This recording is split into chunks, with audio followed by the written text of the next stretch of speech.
You've seen this one. April 1st, 2026. Your feed fills with heartbroken posts. The world's oldest tortoise, 193 years old, has died.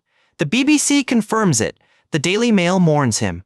USA Today runs the obituary. Social media fills with RIP posts. Jonathan the tortoise, a living link to the 1830s, is gone. Except he isn't. This is the story of how scammers use an April Fool's death hoax and cryptocurrency donations to con the entire internet, including some of the world's biggest news organizations. Jonathan has lived through 2 world wars, the invention of the telephone, and the rise of the internet. He survived 193 years on a tiny volcanic island. What nearly got him? A fake Twitter account. The hoax accumulated over 2 million views before anyone thought to check if it was real. And here's the part that turns a prank into a crime. It was asking for crypto donations. So let's do what those news outlets should have done. Let's actually investigate. First, you need to understand who Jonathan is, not was, is, because he's still very much alive, currently eating grass on Saint Helena Island in the South Atlantic.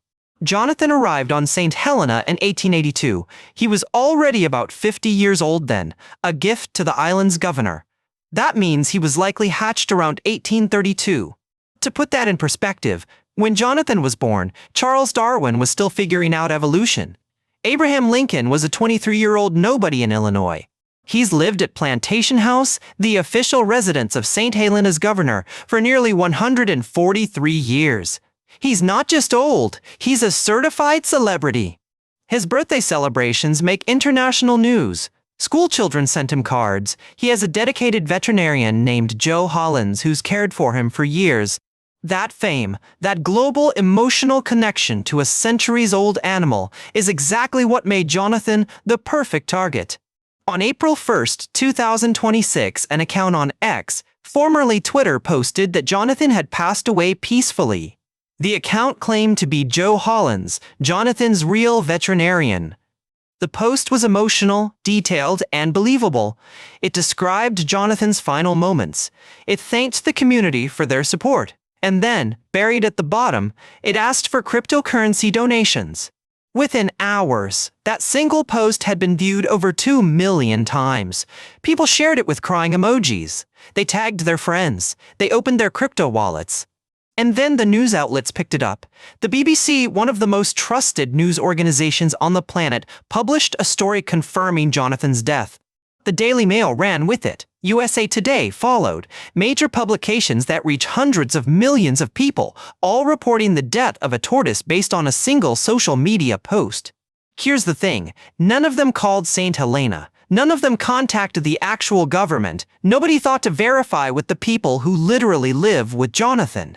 The real Joe Hollins found out about his supposed post the way everyone else did, by seeing it trending online. His response was immediate and direct. Quote, "Jonathan the tortoise is very much alive.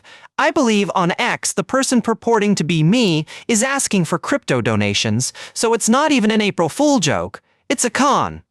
The Saint Helena government jumped in next. They posted a proof-of-life photo. Jonathan, munching grass, very much not dead. The caption was blunt. The X account making the claim does not belong to the actual vet. Within 24 hours, the BBC quietly updated their article. The Daily Mail issued a correction. USA Today walked it back. But here's the problem. By then, the damage was done. The crypto donations had already started flowing. The emotional manipulation had worked. People who love this 193-year-old tortoise had sent money to strangers on the internet. And because it was cryptocurrency, largely untraceable, largely unregulated, there's a good chance those scammers will never be caught. This wasn't some amateur operation. The scammers understood something fundamental about how information spreads. In 2026, emotional stories move faster than verification. They picked April 1st deliberately. If anyone called them out early, they had built in plausible deniability. It was just an April Fool's joke, but the crypto ask revealed the real motive. They impersonated a real person, Joe Hollins, giving the post instant credibility. They used his actual role as Jonathan's veterinarian. They borrowed his authority. And they chose a victim, Jonathan, who has genuine emotional significance to millions of people worldwide. This wasn't random. This was calculated. The scam exploited what psychologists call parasocial relationships, the emotional bonds people form with public figures they've never met. Jonathan isn't just a tortoise. He's an idea. He represents longevity, resilience, connection to history. When people heard he died, they weren't just sad about a reptile, they were mourning something bigger. The scammers knew that. And they knew that grief moves fast. When you're emotionally activated, you don't stop to verify. You share first and check later, if you check at all. The news outlets that fell for this aren't stupid. They're operating in an environment where being first matters more than being right. The incentives are broken. A story about a beloved 193-year-old tortoise dying is guaranteed traffic, millions of clicks, massive engagement. The pressure to publish before competitors is enormous. So the question isn't really, how did they get fooled? It's, what systems failed that allowed this to happen? And the answer involves all of us.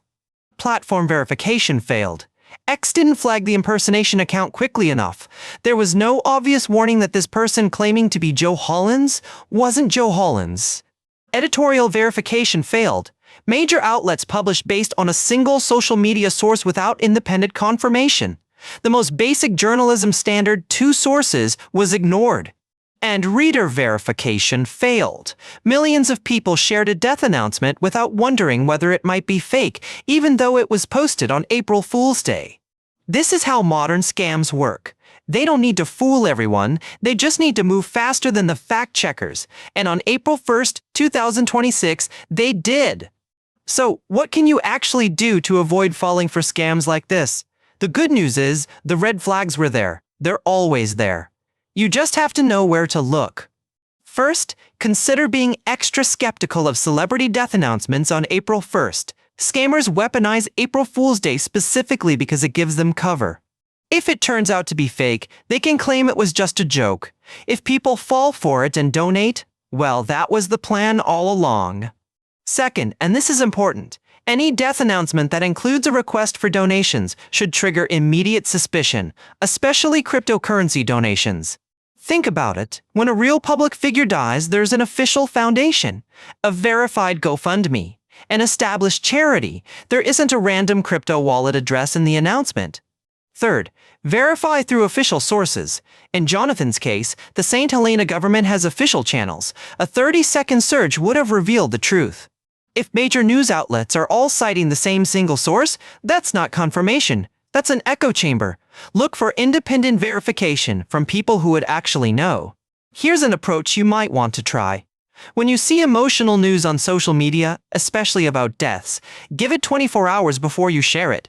In that time, the fact-checkers catch up, the corrections get published, the truth emerges, your patience can break the viral cycle.